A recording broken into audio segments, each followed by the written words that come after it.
이사야서 49장 14절 말씀을 볼게요. 이사야서 49장 14절에서 16절 말씀을 함께 보겠습니다.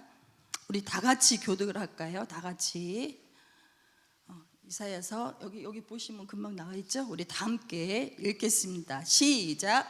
오직 시온이 이르기를 여호와께서 나를 버리시며 주께서 나를 잊으셨다 하였거니와 여인이 어찌 그 젖먹는 자식을 잊겠으며 자기 태에서 난 아들을 긍휼히 여기지 않겠느냐. 그들은 혹시 잊을지라도 나는 너를 잊지 아니할 것이라.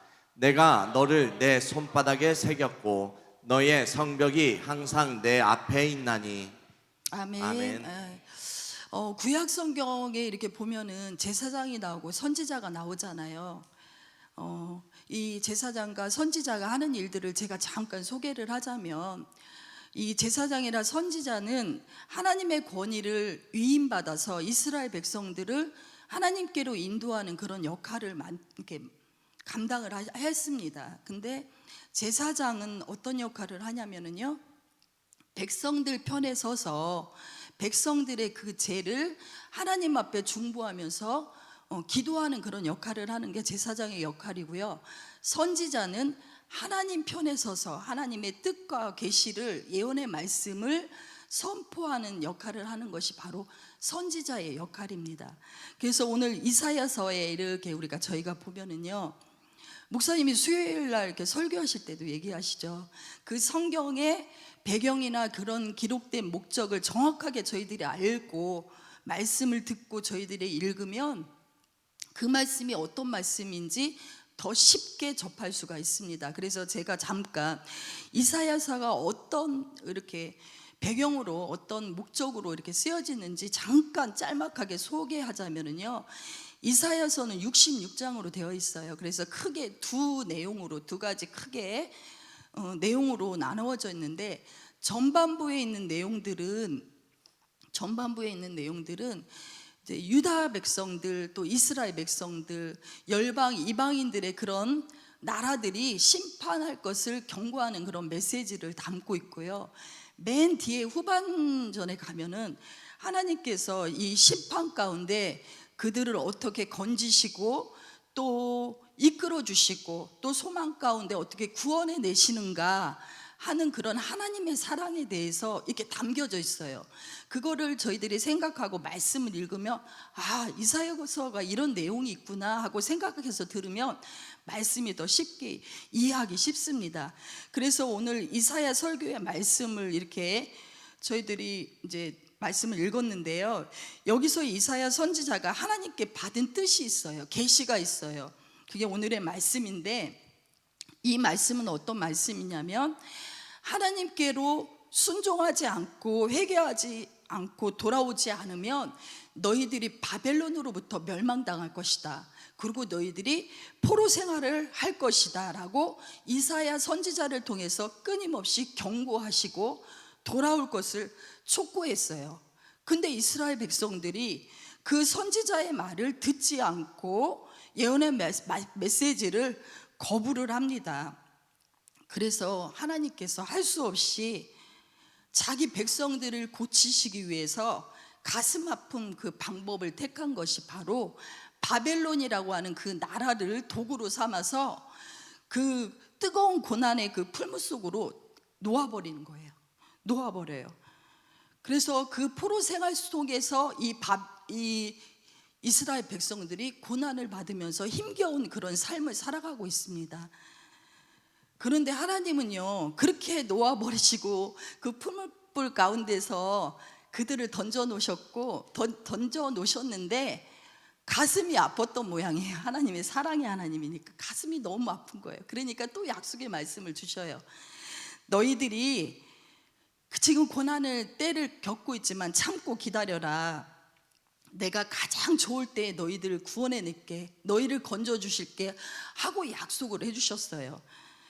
그런데 저희들이 그 포로 생활이 1년이나 2년 정도 되면 참을 수 있잖아요. 그죠?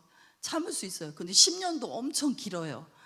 근데 무려 70년이라는 세월을 하나님이 그 풀무 속으로 던져버리신 거예요. 그러니까 70년이 계속 되어다 보니까 너무 고통스러우니까 하나님을 바라보면서 부르짖고 기도하기 시작을 합니다. 이스라엘 백성들이. 그래도 하나님이 아무런 대답도 없고 응답도 없고 침묵하시는 그 하나님을 보면서 이스라엘 백성들이 어떤 생각을 하냐면, 하나님, 우리를 포기하셨나요? 하나님, 우리를 버리셨나요? 하나님은 우리가 아무리 기도해도 응답하시지 않는 무관심한 하나님인가요? 하면서 하나님의 사랑에 대해서 의심을 하고 점점 영혼이 병들어 갑니다. 그러면서 혼란에 빠지기 시작해요. 그리고 그때 당시에는 전쟁이 어떤 전쟁이었냐면, 나라 간의 그런 전쟁도 있지만 국가 간의 그런 전쟁이 있지만 그거는 신들의 전쟁이에요. 그러니까 다 자기들이 믿는 그 하나님 간에, 자기들이 믿는 그 신, 이방신 하나님과의 그런 전쟁이라고 생각을 한 거예요. 근데 포로 생활을 하고 바벨론에게 멸망당한 이스라엘 백성의 눈으로 바라봤을 때는 하나님은 무능력한 하나님이다, 다른 이방신에게 패배한 하나님이라고 밖에 생각이 안 드는 거예요. 그러니까 하나님에 대해서 더 혼란스러운 거예요. 그래서 49장, 아까 저희가 읽었던 말씀 14절을 다시 한번 읽겠습니다. 시작. 오직 시온이 이르기를 여호와께서 나를 버리시며 주께서 나를 잊으셨다 하였거니와. 네, 여기에 보면은 지쳐가는 이스라엘 백성들이 이렇게 심정이 드러나지요. 하나님, 우리를 버리셨어요? 우리를 잊으셨어요? 이렇게 하면서 원망을 하나님한테 토해내기 시작합니다. 저와 여러분은 어떻습니까? 각자 기도의 제목들이 있는데 어쩔 때는 응답받기도 하고 어쩔 때는 아직까지도 응답받지 못한 기도의 제목들이 있지요. 근데 아무리 수십 년을 기도하고 부르짖어도 아무리 응답이 없고 고난이 계속해서 일어나고 힘든 일들이 찾아올 때는 솔직히 하나님 어디 계셔요? 하나님, 저를 버리셨나요? 저를 잊으셨나요? 하면서 이렇게 서운한 마음을, 원망의 마음을 이렇게 토로하면서 기도해 본 적이 있으신가요? 혹시 있으셔요? 저만 있어요? 저도 그래요. 저도 그런 서운해, 이게 기도해도 안 들어줄 때는 하나님 언제까지 안 들어주냐 하면서 원망할 때도 많이 있었습니다. 솔직히 안 들켜서 그렇죠.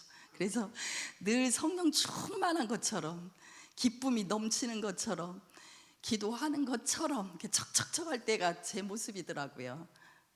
그러니까 저 모습을 봤을 때 사모도 그럴 때 있다 이렇게 생각하시면 돼요. 그래서 저를 위해서 기도해 주시면 됩니다. 그래서 때로는 침묵하시는 하나님 앞에서, 때로는 사람 앞에서 무너져 버리니까 영혼이 병들면서 말씀도 안 들리고 또 기도도 안 돼요. 솔직히 그럴 때는, 그죠? 아무것도 할 수 없을 때가 있습니다. 근데 하나님 앞에서나 사람 앞에서 서운한 감정들이 생겼을 때는요, 우리의 신앙이 병들어가는 거는 당연한 것이에요. 그래서 영혼이 병들 때 가장 일어나는 현상이, 제일 먼저 일어나는 현상이 뭐냐면요, 말씀이 귀에 안 들려요. 솔직히, 그죠? 말씀이 귀에 안 들리고 닫아버려요. 수데반이 이렇게 순교당할 때 말씀을 막 선포를 하니까 유대 종교 지도자들이 제일 먼저 하는 게 막 소리 지르고 이를 가면서 길을 막았다고 이렇게 얘기를 해요. 그러니까 말씀을 안 들 작정을 하는 거죠. 말씀을 닫아버려, 영적으로 병들었으니까, 그죠? 그리고 말씀의 길을 닫아버리면 영혼이 피폐해지면서 기쁨도 사라지고 내 마음속에 평안함도 사라지면서 두려움과 원망 또 실망 이런 거로 이렇게 바뀌어가는 게 당연한 수순입니다. 그래서 말씀을 듣는다는 것이 굉장히 중요해요. 말씀을 듣고 은혜 받고 사모하는 마음으로 주의 전에 나와서 기뻐하는 그 마음이 굉장히 중요해요. 신앙생활에서 말씀이 그렇게 중요하더라고요. 말씀을 듣지 못하면 병들어 보여요. 그리고 주일날 한 번 오시는 분들, 새벽에 오신 분들, 수요일 저녁 금요일날 오신 분들하고 달라요. 왜냐하면 말씀을 계속 듣기 때문에 영혼이 항상 성령이 충만한데, 그렇지 못한, 말씀을 많이 듣지 못한 분들은 조금 열심히 여러분들처럼 열심히 나온 분들보다 조금, 그죠? 금방 또 실망하고 또 원망하고 이런 마음들이 더 많이 생기겠죠? 근데 열심히 나오신 분들은 말씀을 잘 듣고 충만하기 때문에 저희들이 힘을 얻을 수가 있습니다. 그래서 하나님을 향한 원망이나 서운한 감정은 마귀가 가장 좋아하는 먹잇감이죠. 성도 간에도 그렇지만 목사님하고 사모한테 서운한 감정 생기면 결코 신앙생활을 행복하게 할 수가 없어요. 영혼이 병들어가고요. 심지어는 어떤 분들은 그냥 하나님을 떠나버려요. 그러니까 목사님과 저의 관계가 굉장히 좋아야 돼요. 특별히 목사님과의 관계. 혹시 저한테 서운한 감정 있으신 분 계신가요? 빨리빨리 얘기해 주세요. 제가 시정하고 회개할게요. 왜냐하면 그게 목사님하고 저와의 관계가 좋아야 이 신앙생활에 이렇게 행복하게 할 수가 있거든요. 그러니까 여러분들 꼭 잊지 말고 저한테 빨리빨리 얘기를 해주세요. 아멘. 아멘. 저의 그 신앙생활에 이렇게 멘토이고 또 저의 자랑이고 버팀목이었던 저희 외할머니가 있었어요. 저희 외할머니가 있었는데 제가 바라본 저희 외할머니는요, 지금 하니까 막 눈물이 나는데, 어린 시절에 할머니를 봤을 때 집에서 한시도 편안하게 편히 쉬면서 주무시는 적이 없었어요. 항상 성전에 와서 진보따리, 이불보따리 싸고 와서 눈물로써 기도하시고 또 거기 성전에서 주무시는 그런 게 하셨던, 평생을 그렇게 하셨던 것 같아요. 제가 봤을 때. 그래서 너무도 할머니를 좋아했기 때문에 저도 가끔 할머니 이게 따라서 성전에 와서 잠을 많이 잤어요. 근데 그 할머니 기도하시는 할머니를 이렇게 가만히 보면은 맨날 울면서 기도하고, 아까 제가 그래서 우리 용석 간사님한테 부탁한 게 어서 돌아오, 그 찬양을 제가 부탁을 일부러 했어요. 어서 돌아오. 그 많고 많은 그 찬양 중에서 고작 하는 그 찬송이 맨날 어서 돌아와요. 나간 자식 빨리 돌아오게 해달라고. 왜 그런 찬양을 왜 부르셨나 보니까 그렇게 많은 자식들이요, 제대로 된 신앙생활을 하는 사람이 한 명도 없는 거예요. 그러니까 자기 멋대로 신앙생활, 이름만 집사지 솔직히 신앙생활 제대로 하는 외갓집 식구들이 없는 거예요. 그중에 여기 김미 권사님도 여기 계세요. 왜 그랬냐면 우리 김미 권사님은 저희 3남매도 키우지만 외갓집에 있는 딸려있는 동생들, 맏딸이기 때문에 동생들을 다 먹여 살려야 되는 의무가 있기 때문에 정말 뭐 아침부터 저녁까지 막 일을 하니까 온 몸이 다 소진되니까 주일날에 힘들면 못 오고 괜찮으면 오고 뭐 그렇게 신앙생활을 했던 것 같아요. 우리 김미희 권사님이. 그러면서 우리 그런 할머니를 이렇게 바라보면서 하나님을 원망하기 시작하는 거예요. 하나님, 왜 할머니가 저렇게 힘들게 집에서도 못 주무시고 성전에 와서 그렇게 기도하고 눈물로서 기도하는데 왜 단 한 사람도 이만큼이라고 하는 그 희망도 보이지 않고 다들 왜 저렇게 사는 거예요? 그런 삼촌들이 믿기도 했었어요. 그런데 하나님도 너무 원망스러운 거예요. 할머니가 너무 딱하고 처량하고 가여운 거예요. 제가 어린 모습에 봤을 때. 근데 할머니는요, 끝까지 기도의 끈을 놓지 않으신 거예요.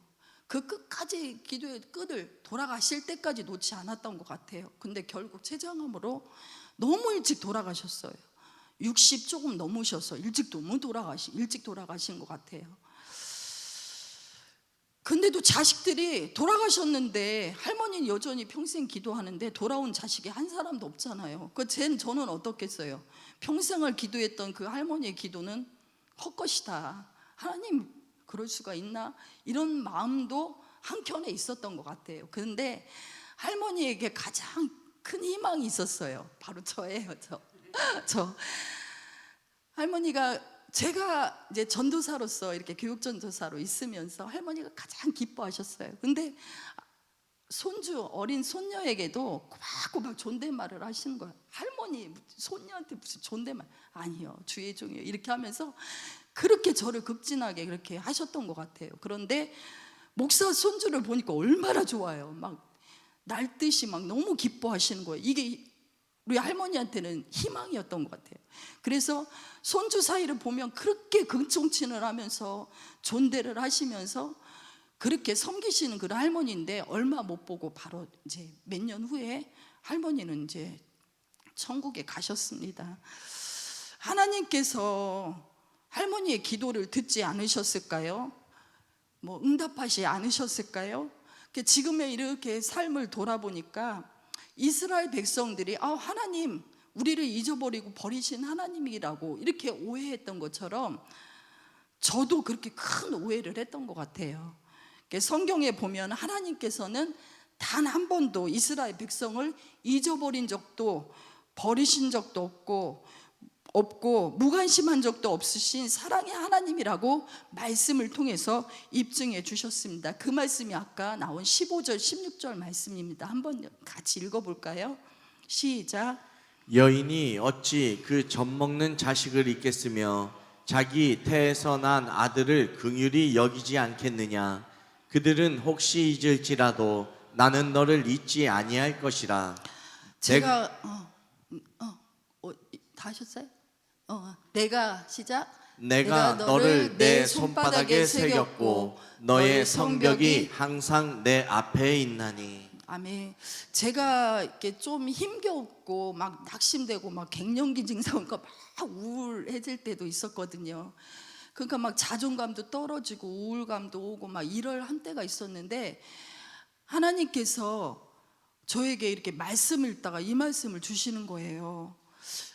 그러면서 눈물이 확 쏟아지기 시작하면서 그때부터 제가 좀 힘들고 어려울 때는 이 말씀을 붙들게 되더라고요. 뭐 정말 성경에는 주옥 같은 그런 말씀들이 막 있지만은 저한테는 이 말씀이 딱 제 마음속에 성령께서 주시는 말씀을 주면서 평안함을 주시더라고요. 하나님께서 이렇게 말씀하시는 거예요. 내가 단 한 번도 너를 잊은 적도 없고, 그죠? 이렇게 얘기를 하신 겁니다. 하나님의 사랑에 대해서 이렇게 말씀을 통해서 입증을 하시는데, 15절에 보면 젖먹이 아이의 엄미처럼, 젖먹이 내 자식은 생명처럼 소중하잖아요. 그죠? 내 생명값 없을 정도로 소중한 내 자식을 바라보는 것처럼 하나님도 하나님의 백성들을 긍휼히 여기시고 잊지 않으시고, 또 16절에 보면 너의 성벽이 항상 내 앞에 있나니, 이 말씀은 내 삶 가운데 늘 지키시고 보호하시고 눈동자와 같이 지키신다는 말씀이에요. 또 너의 이름을 손바닥에 새겼다 이렇게 얘기를 하잖아요. 손바닥에 이렇게 글씨를 이렇게 쓰는 정도가 아니에요. 새긴다고 하면 어떻겠어요? 새기는 건 어때요? 막 살찜을 뜯어가면서 할 때, 그죠? 그 아픔, 그 고통이 얼마나 커요, 솔직히, 그죠? 그냥 쓰는 것도 아니고 막 칼로 여기를 새기는 거예요. 제 이름을 조영순, 그죠? 김미희 이렇게 새겨놓는 거예요. 그렇게 고통을, 당신의 이런 고통을 감수하고라도 내 이름을 이 손바닥에 새기신 그 하나님, 그것이 바로 십자가의 사랑인 것 같아요. 나를 위해서 십자가 지신 그 창자국과 그 목자국이 바로 그 십자가의 사랑, 하나님이 나를 사랑하시는 확증이라는 것을 말씀하시고 계십니다. 이보다도 더 큰 사랑이 어디 있어요, 그죠? 그래서 하나님께서는 단 한 번도 우리 할머니의 기도를 잊으신 적도 없고요, 또 침묵하신 적도 없고, 그 기도가 할머니 살아생전에 이게 이루어지지는 않았어요. 그래서 저도 어렸을 때 생각에 할머니 돌아가셨는데 이제는 뭐 그 기도가 사라졌나 이렇게 생각을 할 수도 있는데, 저희가 15년 전에 다른 사역지에서 계속 사역을 하다가 대전으로 개척을 한 거예요. 대전으로 개척하면서 김미 권사님이 이제 이곳에 오셨잖아요. 그러면서 한 사람 한 사람 돌아오기 시작했어요. 근데 우리 김미 권사님이 제대로 된 신앙생활을 잘 안 하셨다가 딸이 여기서 목회를 한다니까 이제 사생결단을 하면서 같이 협력해야 되잖아요. 그때부터, 개척하는 그 순간부터 새벽 예배에 끊임없이 나오기 시작하는데요. 아유, 어쩔 때는 막 이거를 오버라고 해야 되나? 그건 아니, 하나님이 엄청 사랑하실 것 같아. 갈비뼈가 부러졌어요. 그럼 우리 같은 경우는 병원에 입원해서 이때다 싶어서 왜 병원에 누워 있잖아요. 갈비뼈를 하고 한 손을 운전하고 교회까지 오시는 거예요. 그럼 저는 너무 속상한 거예요. 병원에 누워 계시면 큰일 나잖아요. 갈비뼈 하나 부러져 갖고 한 손으로 운전하고 오니까 새벽에 예배 때 아이고 엄마 걱정을 하는데 그 모습을 보면서 하나님이 또 어떻게 너무 사랑하시나 보다. 하나님이 저 모습을 보고 정말 사랑하실까? 이런 생각도 들다가 제 마음 한켠에는 막 불안하기도 하고, 또 작년에는 난소암 수술을 하셨잖아요. 근데 퇴원하셨어요. 좀 쉬셔야 되잖아요. 그 다음날 퇴원한 그 다음날에 새벽에 운전하고 오신 거예요. 그러고 보니까 저희 할머니가 너무 막 세게 기도하신 것 같아. 그래갖고 지금까지 정말 바람이 부나 비가 오나 눈이 와도요 한 번도 새벽 예배에 빠지신 적이 없는 분이 바로 우리 김미 권사님이에요. 그래서 지금은 그 할머니의 기도가 한 사람 한 사람 오면서 응답되는 게 보여지는 거예요. 저희가 여기 와서 개척하면서, 그러면서 권사님들로서, 안수 집사님으로서 그 자녀들까지, 그 자녀의 손주의 손주들까지 막 대를 이어서 믿음의 뿌리가 쫙, 할머니 때부터 믿음의 뿌리가 쫙 이어지는데, 그 모습을 바라보면서 막 제 마음속에 막 감동과 감격이 일어나는 거야. 아, 하나님 이런 하나님이셨어요? 아, 그랬구나. 저는 그때 잊으셨는 줄 알았어요. 할머니 돌아가시니까 이제는 더 이상 그 할머니의 기도가 사라진 줄 알았는데, 저를 통해서 할머니의 단 한 사람의 작은 기도의 씨앗을 통해서, 그리고 또 저를 통해서도 이렇게 하나님께서 응답하시는 그 믿음의 줄기를 하나님이 보여주셨구나 하면서 제 안에 큰 감동과 정말 그 눈물이 생기면서 하나님 앞에 고백이 되더라고요. 아멘, 아멘. 그래서 지난번에 제가 설교했을 때가 있었는데 우리 김시원 전사님이 그때 얘기하더라고요. 엄마가 그때 기도했을 때 계시록에 저희들의 기도가, 계시록 말씀에 보면 저희들의 기도가 그냥 이렇게 올라가는 게 아니라 금대접에 올려져서 하나님 앞에 이렇게 올라간다고, 그 설교가 아직까지도 귀에 이렇게 남는다고 하더라고요. 그래서 오늘의 말씀의 키포인트 뭘까요? 뭘까요? 기도? 손바닥. 누구의 손바닥? 하나님의 손바닥.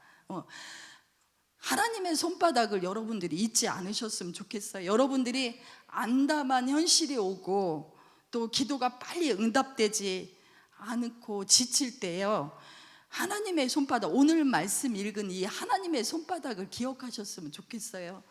내 이름 하나님의 손바닥에 이렇게 새겨져서 정말 잊지 않으시고 또 나를 끝까지 인도하시고, 내가 지칠지라도 하나님은 나를 보호하시고 인도하시는 하나님이시다는 것을 확신하면서 저희가 이 삶 가운데, 힘겨운 삶 가운데 기도가 빨리 응답되지 않더라도 기도하는 우리 사랑하는 우리 한세종학교의 성도들 다 되기를 바랍니다.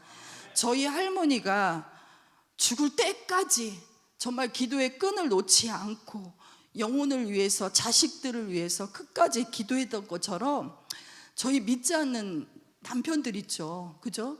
우리 남편들, 우리 황수환, 우리 기도하고 있는데 황수환, 이렇게 또 내 자녀들 있고 내 이웃들이 있잖아요. 그거를 이렇게 기도할 때 상상을 하세요. 하나님의 손바닥에다가 그 사람들의 이름을 아예 여기다 새겨놓고 기도하세요. 황수환, 기도할 때 상상을 하는 거야. 황수환, 하나님이 손바닥에 황수환이 이름이 새겨져 있네, 이렇게 상상하면서 그 영혼들을 놓고 이렇게 눈물로써 애통하면서 기도하는데, 응답이 보일 때까지 포기하지 않고 끝까지 기도하는 우리 사랑하는 우리 성도님들이 되기를 축복합니다. 하나님은 하나님의 때에 단 한 사람의 그 작은 불꽃을 통해서라도 큰 불을 일으키고 나에게 가장 적당한 시기에 하나님의 방법으로, 좋은 방법으로 하나님께서 꼭 응답때가 있다는 것을 여러분들이 분명히 믿고 확신하고 끝까지 포기하지 않고 기도의 끈을 놓지 않는 우리 한세종학교의 모든 성도들이 다 되시기를 축복합니다. 아멘. 제가 이 예화만 제가 말씀드리고 마칠게요. 제가 어렸을 때 이 예화를 읽고 엄청 감동을 받아서 엄청 좋아하는 예화예요. 모래 위에 발자국이라는 예화, 여러분 혹시 아시나요? 들어보셨나요? 이 예화는 어떤 예화냐면요, 바닷가에 이런 아름다운 이게 모래 사장을 이렇게 걸어가는 거예요. 걸어가다가 뒤를 이렇게 돌아다 보니 자기가 걷고 있는 발자국이 이렇게 선명하게 이렇게 찍힌 거를 봅니다. 그런데 이렇게 가다 보니까 내 발자국이 있는데 다른 발자국이 또 막 있는 거예요. 가만히 보니까 그 발자국이 예수님의 발자국인 거예요. 그러니까 내 발자국과 예수님의 발자국이 같이 이렇게 걸어가고 있어요. 근데 어느 날 가다가 이렇게 보는데, 나란히 이렇게 걸어가다 보는데 조금씩 이렇게 그 발자국이 사라져 있는 그런 발자국들이 보이는 거예요. 그러니까 이때는 왜 이렇게 발자국들이 사라졌을까? 이러면서 이렇게 생각을 했는데, 그때가 가장 힘겨울 때인 거야. 내가 가장 힘겨울 때 발자국이 사라져 있는 거야. 그러니까 생각해 볼 때에 내가 이렇게 힘들 때 왜 예수님은 나랑 같이 걷지 않고 어디 가신 거지? 예수님 발자국은 어디 있는 거지? 이렇게 생각을 하는 거예요. 그래서 예수님한테 묻는 거예요. 예수님, 왜 내가 가장 힘들 때 왜 하나님 예수님 저와 함께 하시지 않으신 거예요? 하면서 원망하면서 불평을 하니까, 너가 가장 힘들 때 내가 너를 업고 품고 걸어갔단다, 너를 구원해 내셨다, 이렇게 말씀을 하시는 거예요. 그 예화가 저한테 가장 이렇게, 그러니까 우리가 인생길에서 이렇게 힘들고 지칠 때는 하나님이 나를 업고 너를 품에 안고 이렇게 걸으신다는 것을 상상을 하시면 더 힘이 날 줄을 믿습니다. 그 말씀이 이사야 46장 4절에 나와요. 백발이 되기까지 내가 너를 품고 업고 구원해 내신다라는 말씀이 있습니다. 우리가 오늘 제가 드린 말씀 두서없이 여러분들한테 이렇게 말씀을 전했는데, 그냥 이거 한 가지만 생각하세요. 하나님의 손바닥에 내 이름이 새겨져 있다. 또 믿지 않는 영혼들 이 손바닥에 새겨서 하나님 앞에 끝까지 포기하지 않고 기도하다 보면 하나님이 저희 할머니가 그 기도 죽었을 때 천국 가서 지금 보셨겠죠? 끝까지 하나님이 그 기도는 응답하시지 않는다. 그러니까 저희들은 끝까지 포기하지 않고 기도하는 우리 성도님들 되기를 축복합니다. 아멘. 아멘. 이 시간 우리 함께 기도하시겠습니다. 불을 꺼